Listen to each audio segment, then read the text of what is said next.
Shalom semuanya.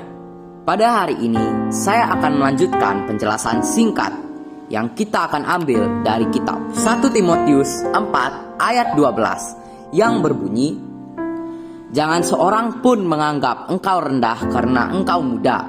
Jadilah teladan bagi orang-orang percaya dalam perkataanmu, dalam tingkah lakumu, dalam kasihmu, dalam kesetiaanmu, dan dalam kesucianmu." Pada penjelasan sebelumnya, kita sudah belajar mengenai mengapa kita harus menjadi teladan. Bagi kalian yang belum menonton video saya yang sebelumnya, kalian bisa menonton video itu setelah video ini ya. Enjoy this video.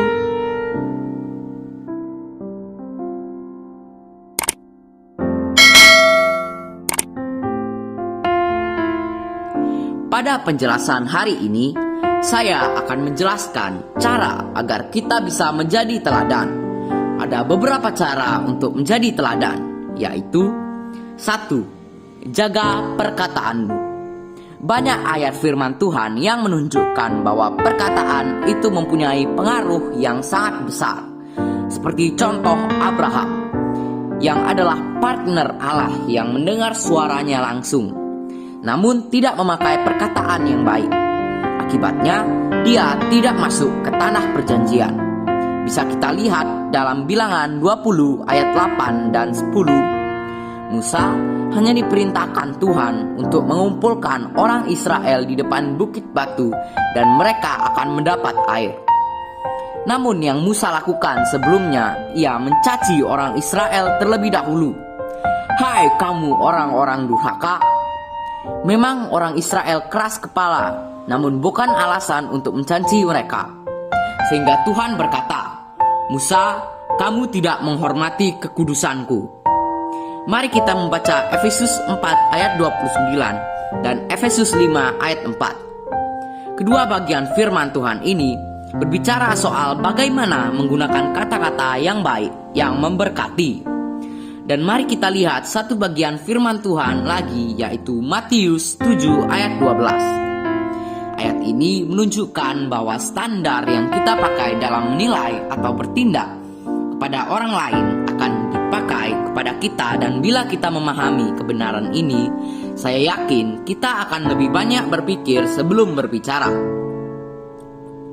2. Jadilah teladan dalam kasih. Berbicara tentang menjadi teladan dan hubungannya dengan kasih, sudah tentu kita tidak akan melupakan prinsip-prinsip kasih, yaitu mengasihi Allah dan mengasihi sesama. Namun ada satu bentuk kasih yang memang sering disalahartikan orang, ialah teguran. Matius 18 ayat 15 berkata, "Jika saudaramu berbuat dosa, tegurlah dia di bawah 4 mata." Dan banyak lagi ayat firman Tuhan yang berbicara tentang menegur mereka yang salah. Dan konsep kita kebanyakan bahwa kasih itu berarti memberi, memuji, dan sebagainya. Teguran lebih identik dengan kebencian, sehingga ketika kita ditegur, bukannya menjadi baik, malah ada timbul kebencian. Dan ada satu kata mutiara yang baik untuk itu, ialah kita cenderung lebih memilih dihancurkan oleh pujian daripada diselamatkan oleh kritikan. Oleh karena itu, sebagai bentuk kasih, kita juga harus berani menegur yang salah, karena kita mengasihi dan ingin ia menjadi lebih baik.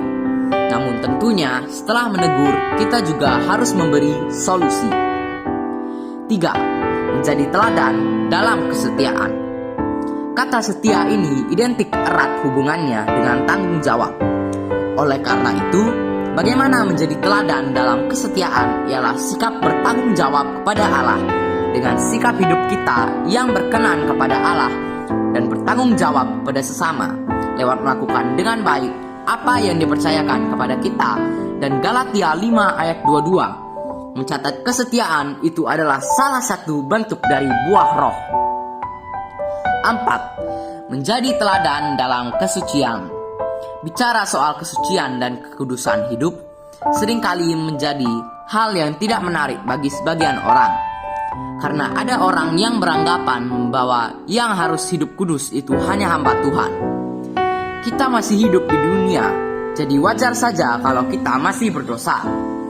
Ini pendapat yang salah, karena apa dalam Lukas 1 ayat 73 sampai 75, di situ berbicara bahwa Allah mengaruniakan keselamatan kepada kita supaya kita yang berdosa ini dapat beribadah kepadanya dan hidup dalam kekudusannya.